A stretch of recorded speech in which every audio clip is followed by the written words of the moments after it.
नियत कितीही चांगली असू द्या, ही दुनिया आपल्या देखाव्यावरून आपली किंमत ठरवत असते.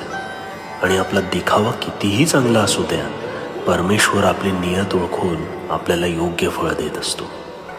आपलं कर्तव्य चोखपणे पार पाडणं ही सुद्धा ईश्वराचीच भक्ती आहे.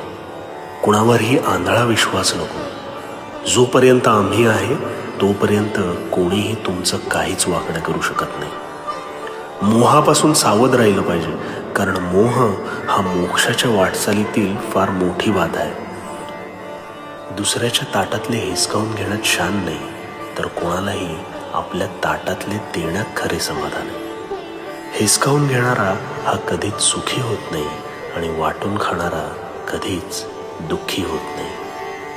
दुसऱ्यांचं ऐका, पण आचरणात आणण्यापूर्वी त्याला आपल्या बुद्धीच्या कसोटीवर तोला.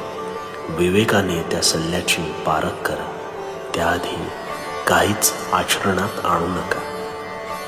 आणि हो, तू कोणालाही कधीच फसवू नकोस, म्हणजे मी तुझी फसवणूक कधीच होऊ देणार नाही.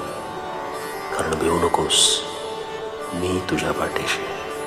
भिवू नकोस, मी तुझ्या पाठीशी.